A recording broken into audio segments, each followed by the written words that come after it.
Good evening, everybody. My name is Martha Dinsmore. I'm the Vice President of the North Shore Trail Club and Field Day Coordinator. Hey! And this presentation is a brief overview on Field Day in particular, but I've brought with me some examples of how portable you can pack things up for any situation, whether it's an emergency communication situation where power goes out, or say for one of the club events that we participate in where we pack up our gear and we go out into, for example, the Ganaraska Forest to make sure 300 some cyclists don't get lost in the poison ivy out there. What is Field Day? Well, Field Day is a contest. You do collect points, but it's strictly for bragging rights. There's no awards handed out or anything. It's also considered a demonstration of how well we can prepare for, say, an emergency situation by going out and setting up generators, antennas, radio stations, ways to, well, I can keep track of the stations we talk to within a set period of time. Field Day is a weekend out in the wilderness. We go up to Purple Woods Conservation Area where our repeater is and operate on the radios for 24 hours, talking to as many North American wide stations that we can as possible. If by chance we do get stations, say, in Asia, Europe, South America, they're encouraged as well, and they get classified as DX and they can help with the tunnels, but they are not doing Field Day when we do Field Day. When is Field Day? Well, this year it's June 25th and 26th. It's always the last Saturday and Sunday in June, and setup can start as early as 1400 Eastern time on the Friday, and we start operating at 1400 Eastern on the Saturday and go till 1400 Eastern on the Sunday. Here are some pictures from past Field Days. We got a really handsome pair of guys here with one beautiful lady. We've got Bob. I'm sure everybody knows Bob. We've got Ralph, and we've got Sarah.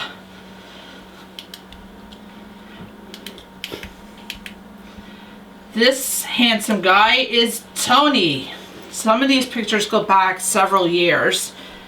And in this one, we used to set up our 20-meter beam. We haven't for several years because of logistic reasons, trying to get the tower up there, get the beam up there, get it all set up, raised, and all that is really involved. So we haven't had the beam set up for several years now, but we used to set up a 20-meter beam and use it in our operations.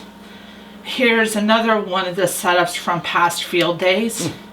And here's a group of young and old guys setting up the beam. You'll notice way back there is Steve VA3 TPS's pickup truck. He's part of the raising of the tower and the beam and lowering it at that time. How the heck did that picture get in there? Oh jeez. How do we earn points? It's easy. Every contact made is a point. Whether they're in North America or overseas, they're a point. Power levels. If we had all stations running on a battery and we were using another battery to keep those batteries charged up, we could solar, we could earn a multiplier of 5, or a multiplier of 5 points for battery operated. However, if you charge it on a generator, you drop down to 2. If you use a generator like we do, you get a multiplier of 2. If you're operating under 150 watts output on all stations. If you're more than 150 watts, you only get 1. Normally we average around 100 watts output from all stations over the weekend. That gets multiplied onto your final QSO score. Another example is if you're using different modes. For example, if you hook your radio up to a computer and you're operating PSK, that's known as digital. It's times 2 for the points. So one contact would be 2 points. Morse code, one contact gets you 2 points. Using your voice only gets you 1 point. So there's multiple ways to get points over the weekend just from contacts. Bonus points also get you points. Right now we have accumulated a few bonus points. Some of the examples are setting up in Purple Woods Conservation Area is classified as a public place. It gets us 100 bonus points. Using a generator, 100 points per station. So if we have 4 stations going, there's 400 points. Having elected officials like Councillor Chapman or Mayor Henry from Oshawa attend, 100 points total. If somebody from social services or Red Cross or St. John Ambulance or the fire department were to come up, they could get us another 100 bonus points. This year, showing pictures of our field day setup on Twitter or Facebook, Instagram, Pinterest gets us 100 bonus points. Having a safety officer is new this year and making sure that everything on the field day site is safe and protects the general public and the operators gets us 100 bonus points. A good question to ask. How many here have the first aid? Yeah, I got it. With the With the defib? AED? Nope. That's one of the conditions for a safety officer is they want at least one person there the entire time to have first aid, CPR, and AED this year. Both There's a Martha and couple I are. of us that do have it. I've got it. I need it for work. It's automatically included with her work. Same with Clint. So we might be able to have that as one of the bonus points this year. There's an expiry date on that, though, isn't there? Every You got 3 to- years. Every 3 years, Yeah, I'm and expired. our work gets You're okay. researched You're us right. every 3. Yeah, but I'm expired.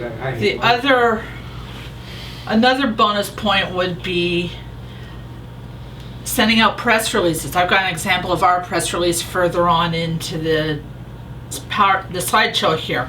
That gets us 100 bonus points. Submitting our final results over the internet gets us 50. Sending radio messages from our station to another gets us 10 points per message. Sending a message to our section manager for Aries at GTA gets us more points. Here's some more pictures from past field days. We have up here handouts on what amateur radio is. It also talks about our club. Last year, I was able to, with my CAA membership, get maps of all of North America, Alaska, Hawaii, and Canada so that we could mark off where we contacted. And then several years ago, we were able to get a group shot, including Councillor Chapman in the picture, and that was like the only politician there at that time, but I know that year we had several come up for field day. How can you guys help out? It's easy. If you come out the weekend of June 25th, 26th, you can get your feet wet by operating, logging, answering questions, guiding tours. Normally, I can understand if you don't feel comfortable doing the tours. We do have people that are all geared to do that. There's also an added bonus for newly licensed hands within field day last year and field day this year, in that you get to operate your own station and use a separate call sign to us, which gets us all bonus points. That station's known as a GOTA station. What's GOTA mean? GOTA is getting on the air. It can be run by any ham operator licensed between field day 2015 and field day this year. So any of you that pass your exam, and I'm sure all of you will, you'll be eligible to operate this station this coming year if you're up there. You have a separate call sign. You guys are lucky in that the call sign we use for the Gata station is a 2-letter call sign, VE3QG. Gata stations earn bonus points. A minimum of 20 contacts has to be made by one operator in order to get 20 points. If there's less, it doesn't count, unfortunately. Max a Gata operator can do is 100 points or 100 contacts. The total max that we can have over the weekend before the Gata station gets closed down is 500. So if there's 5 operators and they each get 100, you get your 500 points. If there's a seasoned ham operator mentoring, guiding, and coaching the newly licensed hams along, they will be known as a Gata coach, and they're there to answer questions, give pointers and tips, but they're not allowed to operate. They're strictly allowed to coach and mentor the new hams operating on the radio. They're not even allowed to log. If this criteria gets met, those potential 500 points just got doubled up to 1,000. Here's some more field day photos. We have Bob and Doug. Some of the stations, here we have Steve, Luis, and Lee. And in this shot we have what was fondly nicknamed Team Geritol with Counselor Chapman and Counselor Diamond and the Morse code station. This is the antenna the Morse code team uses. It's Carolina Windham, right, Bob? Well, it's a big inverted V, but it's fed with the ladder line, or window line. And here we have more antennas, another station, and along with the club. Plaque, I'm not sure. Banner, I'm not sure where that one's gone, but I'm sure it's around somewhere.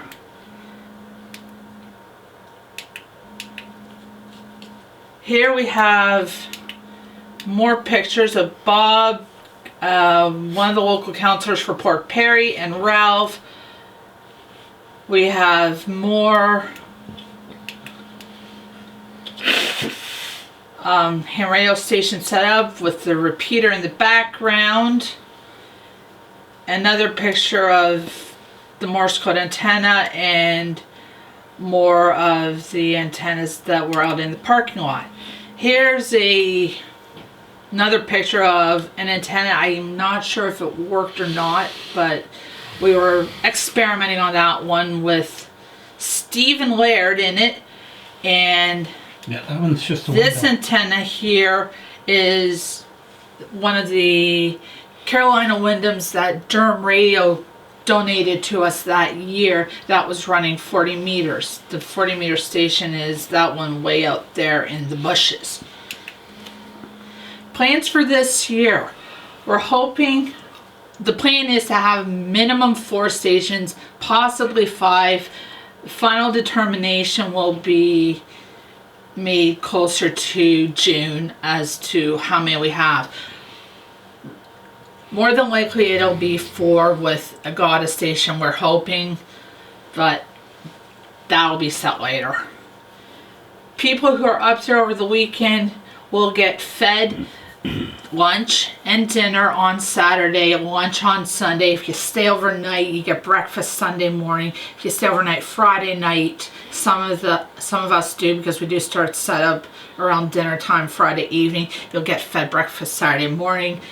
Meals are still to be determined, but they normally have consisted of hot dogs, hamburgers, sausages, and other goodies to go along with them. And for our lunch, normally soup and sandwiches, but the menu's still up in the air at this time. Coffee, pop, tea, water is available all weekend long. I make from scratch one of my fly off the top of my head chili recipes. Each year it changes, it's never the same twice, and that's available all weekend long in the big barn up there at the site. The goal, again, 4 alpha, possibly 5 alpha. That means 4 transmitters, and generator power is the alpha term for that. Last year we achieved 530 QSOs, final score of 2292. This year we're striving for 800. It's doable, I would say. We're not a big contesting club, we do it for fun, but I see 800 being definitely attainable.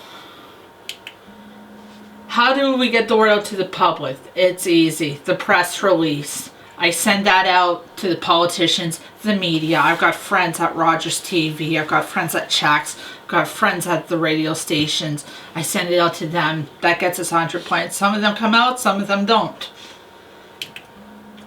This is an example of this year's press release that I'm sending out. Vital field day information. This gets posted on a sign and handed out to every station to help understand. Well, the call sign that we use is V3NSR. In the case of the gas station, it's V3QG. Our location is Greater Toronto Area. And the designation is 4 or 5 alpha. That's the information you hand out when you operate. This is a brief description of each class. Alpha is club, non-club portable, or battery. Bravo is 1 or 2 person portable generator or battery. Charlie is mobile. Delta would be from home. Echo is running on emergency power from home, so you're not plugged into your outlets on the wall. You're using a generator. And Foxtrot is you're operating from an emergency operations center, which is common in the States, and some people up here do use Class F. Here's some other links. ARL is the organizers. RAC is our national entity for if there's information that you'll want on ham radio, and specifically to Canada, RAC's the best place to go. And then our club webpage is at the bottom. There's lots of pictures from past years. If you want to get a hold of me, here's my email address. That goes right to my phone, so I answer that one pretty quickly. And if any of you are on Twitter, I'm on Twitter too, so you can always follow any of my Twitter feeds. Thank you, and hopefully we'll see you out at Field Day. So